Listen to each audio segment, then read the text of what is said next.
think for themselves, which are on the horizon, just round the corner, or here already. As of this month, driverless cars are being taken, or rather being sent on, their first test drives in Britain. Who will be judged to be at fault if the car you're not driving is involved in an accident? Are the robots so long imagined in science fiction finally going to become science fact? Robots driven by complex software programs or algorithms? Are we really going to be treated in hospital by care bots, able not only to monitor patients' medical care, but also to serve meals, crack jokes, and remind patients when to take their medication? And what if care bots get careless? Are there really therapeutic robots in the shape of baby seals already coming on stream in Japan? Will these and other new developments require new developments in the law? Well, to discuss this with intelligence, artificial or natural, I'm joined by Burkhard Schaefer, Professor of Computational Legal Theory at the University of Edinburgh, an expert on the interaction between the law, science, computer technology and artificial intelligence, who should at any rate be able to explain what computational law theory actually is. We're also joined by Professor Lillian Edwards of the University of Strathclyde. She's also a leading academic in this area of the law and an expert in online privacy, cybercrime and internet pornography. Well, I know what that means. Both professors are speaking to us down the line from Edinburgh.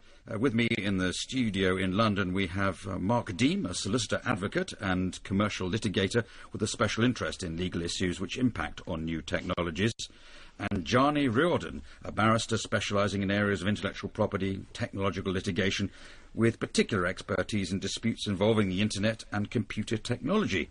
So, I suppose we should start with what do we mean by artificial intelligence? A lot of machines can do quite clever things already. You know, a boiler can come on and off responding to the temperature, the day of the week and everything. But are we talking about a level beyond that sort of capacity, Johnny? Well, I suppose when we think about intelligence, we think about a machine which is able to respond to its environment and do things that humans would do. Something with a bit more smarts than a purely deterministic algorithm. Do you agree with that, Mark? This is a step change that we're going to from a car that beeps to tell you when you might be bumping into somebody when you're parking, but a car that drives itself is a different level of intelligence. I think that's right. I mean, what we're really seeing at the moment is a convergence of two technologies that exist. That is the concept of big data on the one hand and the other concept of the Internet of Things on the other. Machines talking to machines. And it is the collision of those two technologies which I believe is really spawning this whole concept of artificial intelligence. All right, well, Professor Lillian Edwards, I'm just getting everyone's view about whether we are at a very important step. Are you agreeing with my two guests here in London? I'm a bit cynical about this, actually, about hard AI, as they sometimes call it. Oddly enough, I went to see The Imitation Game last night, so there's a restatement in it of the classic Turing test, which is the idea that, you know, something really will be artificially intelligent when you can put it in a box and you don't know that you're talking to a machine rather than a person. We've got some way towards that with things like Siri and even Google Now on my phone, which tells me when to get to the airport in a very successful way. But if you think about a computer judge or even a computer lawyer that can actually discuss with you the best strategy for forum shopping or how to destroy your wife in court or whatever, then I think it's a long way off. Because law is hard. Law combines reasoning powers and common sense, and that's a very tough call for AI. I was going to postpone discussing getting rid of lawyers with machines as a sort of popular thing to be aiming at later in the discussion. But already we've got computers that can play chess, and as I understand it, can play chess better than grandmasters. So is that already artificial intelligence? Burkhard Schaefer. It was most certainly considered as artificial intelligence when it came along, and for a long, long time the chess-playing computer was indeed one of the reasons why people believed that the real AI, the imitation of the human, was more or less around the corner.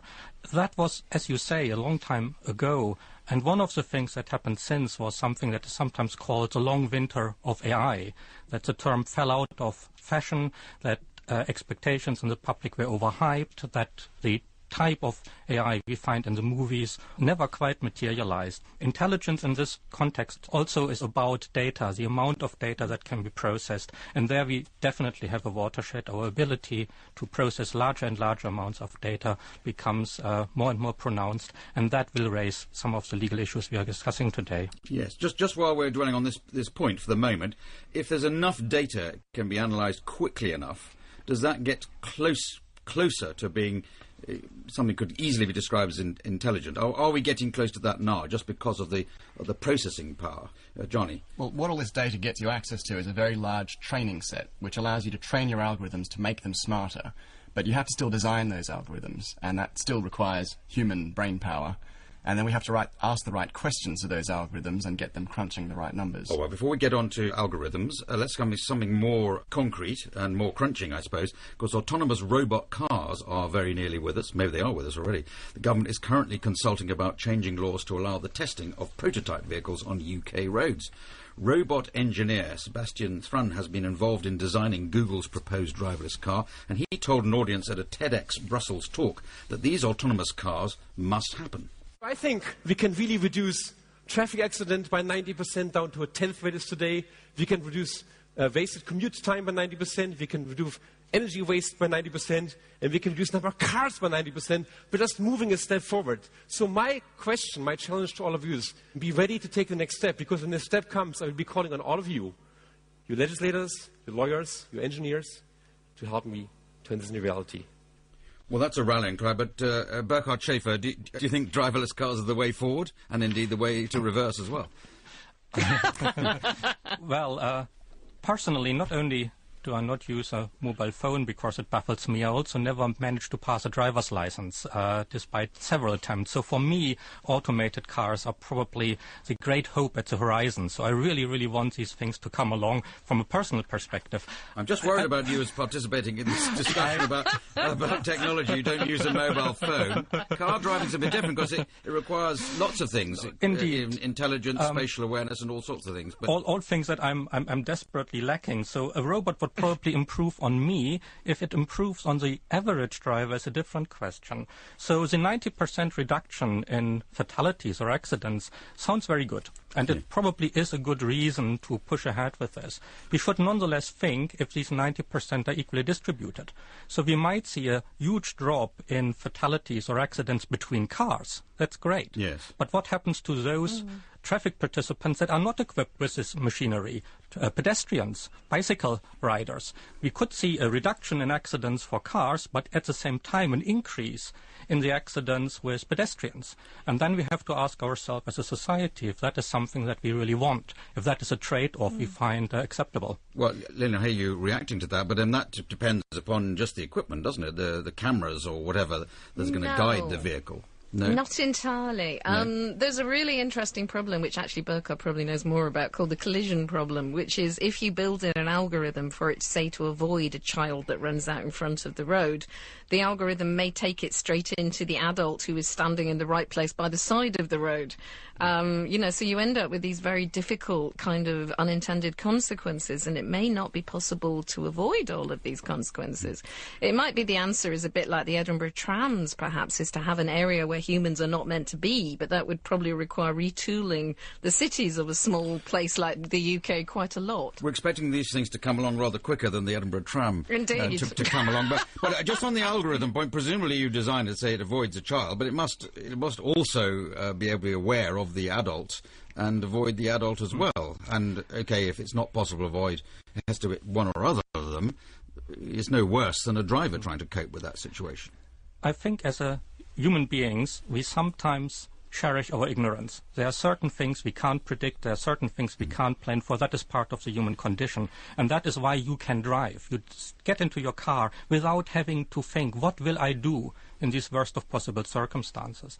That might change if you have to manufacture a car correctly, and then all these philosophical puzzles. What do? Do you push a fat man from a railway bridge to stop a train that is about to kill a lot of children? These abstract theoretical problems that are funny for philosophers but used to have no real-life implications, they become relevant. Well, they become relevant as a legal issue. Mark Deemer, I'll bring you in there. If we've got a car that's being driven by itself, essentially, and it goes wrong, everything goes wrong eventually, who do you sue?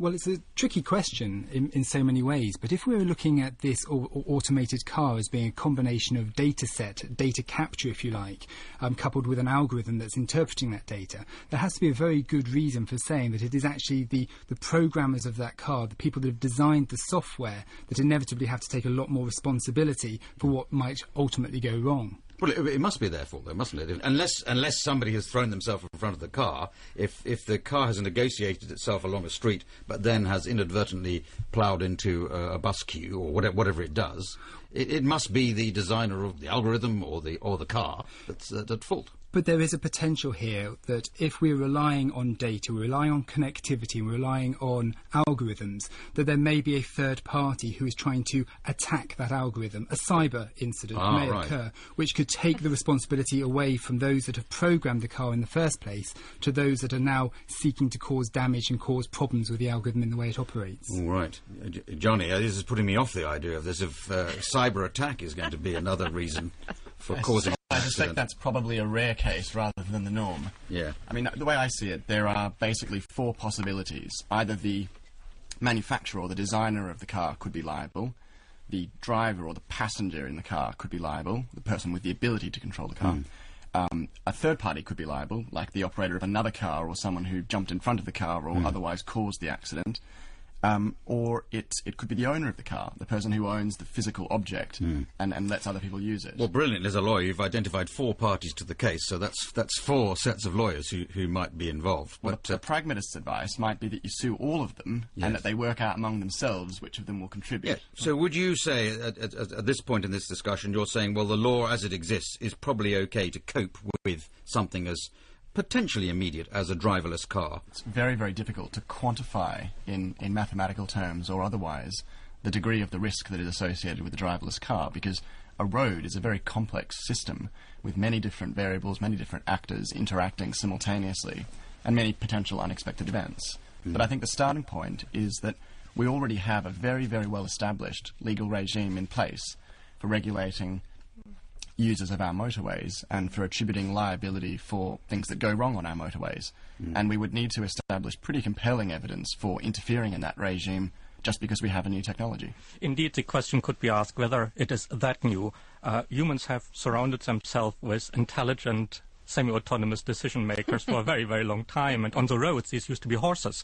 Horses are sensors. They take in impressions from the environment. They at least partly take decisions on their own.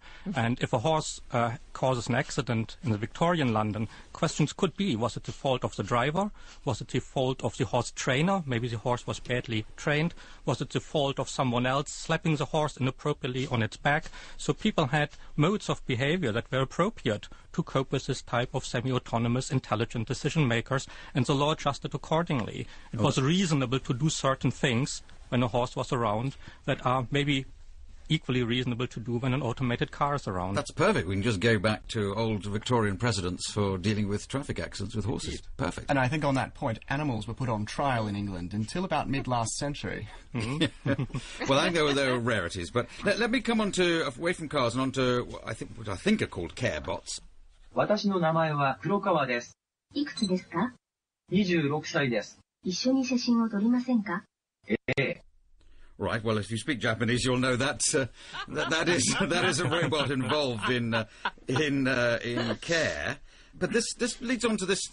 Apart from anything else, it leads on to the idea of, do we need robots at all? This has always been the sort of fantasy of a science fiction, that we create a thing that looks a bit like a human to be our servant, to be our go. But in fact, we've developed all sorts of intelligent things which haven't involved creating an automatic pilot. Doesn't sit in the aeroplane flying the plane. It's built into the system. Similarly, a driverless car doesn't have a robot doing it. Do we get distracted, would you think, into going down the line of having to create an entity that looked like something, when in fact it's just in the computer program that we find this intelligence?